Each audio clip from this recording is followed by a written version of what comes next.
এই সকল ব্যক্তিদেরকে কিয়ামতের ওই মহা মুসিবতের দিন আল্লাহ ডাক দিবেন। অর্ধ হাত উপরে সূর্য থাকবে, ওই দিন কেমন ডাক দিবেন?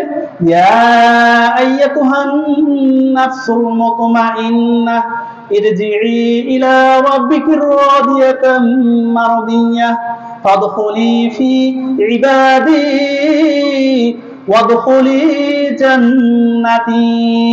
রব্বুল আলামিন কিয়ামতের ময়দানে, ওই মহা বিভীষিকাময় ময়দানে, মহা মুসিবতের সময় এই সকল কলজি সম্পন্ন মুমিন বান্দাদেরকে ডাক দিবেন, ও আমার মুতমাইন আত্মাগণ, তোমরা আসো আসো আমার নেককার সলিহিন বান্দাদের সাথে আমার নেয়ামতপূর্ণ জান্নাতে প্রবেশ করো। সুবহানাল্লাহ, সুবহানাল্লাহ জোরে বলবেন না?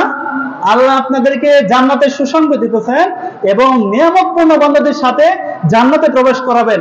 এখন আল্লাহকে জিজ্ঞাসা করতে পারি, ও আল্লাহ, বুঝলাম নিয়ামতপূর্ণ বান্দা কারা? এই পৃথিবীতে তাফসীর ইবনে কাসিরে বর্ণনা এসেছে, এই পৃথিবীতে 4 প্রকারের ব্যক্তিরা হচ্ছে নিয়ামত প্রাপ্ত। কয় প্রকার? 4 প্রকার।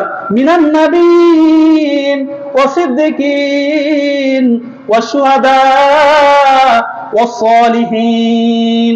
আল্লাহ পাক রব্বুল আলামিন জানিয়ে দিলেন যে নিয়ামত প্রাপ্ত ব্যক্তিরা হচ্ছে 4 ধরনের ব্যক্তিরা নিয়ামত প্রাপ্ত। এই পৃথিবীতে আমার নবী আম্বিয়া কেরামগণকেও আমি নিয়ামত প্রাপ্ত বান্দাদের অন্তর্ভুক্ত করলাম, ওনারা স্পেশাল ভাবে নিয়ামত প্রাপ্ত। তারপরে সিদ্দিকিন ব্যক্তিগণ নিয়ামত প্রাপ্ত, সালিহিন ব্যক্তিগণ নিয়ামত প্রাপ্ত, শুহাদা ব্যক্তিগণ নিয়ামত প্রাপ্ত। সুবহানাল্লাহ। আমরা সবসময় নামাজের মধ্যে বলি না, ইহদিনাস সিরাতাল মুস্তাকিম, ওয়ালা আমাদেরকে এমন সোজা রাস্তায় পরিচালনা করুন, এমন সহজ রাস্তায় পরিচালনা করুন যেই রাস্তাটা হচ্ছে সোজা। অর্থাৎ যে রাস্তা দুনিয়াতে শুরু হবে, পরকালে শেষ হয়ে যাবে, জান্নাতে গিয়ে শেষ হবে, ওই রাস্তা আমাদেরকে পরিচালনা করুন। সুবহানাল্লাহ। আমরা কি নামাজে বলি না? এখন এই রাস্তা কারা প্রাপ্ত হয়েছে? আল্লাহ পাক রব্বুল আলামিন জানিয়ে দিলেন, ইহদিনাস সিরাতাল মুস্তাকিম সিরাতাল লাযিনা আন'আমতা আলাইহিম। ওগো আল্লাহ, এমন রাস্তা আমাদেরকে পরিচালনা করুন যে রাস্তা আপনার নিয়ামতপ্রাপ্ত ব্যক্তিগণ প্রাপ্ত হয়েছে। সুবহানাল্লাহ বললেন না?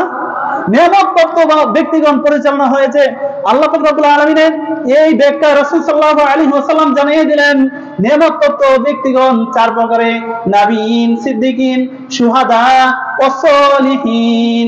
তারপরে নামাজের সময় আমরা আরেকটা কাজ করি, ওয়াইরিল মাগদুবি আলাইহিম ওয়ালাদ-দাল্লিন। ওগো আল্লাহ, আপনি আমাদেরকে এমন রাস্তা পরিচালনা করবেন না যে রাস্তাটা হচ্ছে গজবপ্রাপ্ত ব্যক্তিদের রাস্তা। নাউযুবিল্লাহ। আমরা কেউ এই রাস্তা যেতে চাই না, কি বলেন ঠিক কিনা? আমরা কেউ কি যেতে চাই? কেউ যেতে চায় না। তুমি আসমানে থাকো প্রভু, আমি জমিনে, তবু তোমারই প্রেম জমে হৃদয় গহীনে। আমি তোমারই গোলাম গো, অন্য কারো নয়। আলিমুল গায়ব তুমি, মালিক রব্বানা। সুবহানাল্লাহ। আমরা কার গোলাম? কত করে কার গোলাম? আল্লাহর গোলাম। আমরা ওই রাস্তা যেতে চাই না যে রাস্তা আবু জাহেল প্রাপ্ত হয়েছে, যে রাস্তা সাদ্দাত প্রাপ্ত হয়েছে, যে রাস্তা নমরুদ ফেরাউন প্রাপ্ত হয়েছে। এই রাস্তা গজবের রাস্তা, আমরা কেউ যেতে চাই না, কি বলেন ঠিক কিনা? আমরা কেউ যাব না। আমরা সবাই যাব নবী আম্বিয়া কেরামগণ, সিদ্দিকগণ, সালিহিনগণ, শুহাদাগণ যে রাস্তা পরিচালিত হয়েছে, যে রাস্তা ওনারা জীবন উৎসর্গ করেছেন, যে রাস্তা ওনারা আজীবন সংগ্রাম করেছেন বাতিলের বিরুদ্ধে, আমরা ওই রাস্তা যেতে চাই, কি বলেন ঠিক কিনা? আমরা সবাই আল্লাহর জন্য কাজ করব। কিসের জন্য? আল্লাহর জন্য।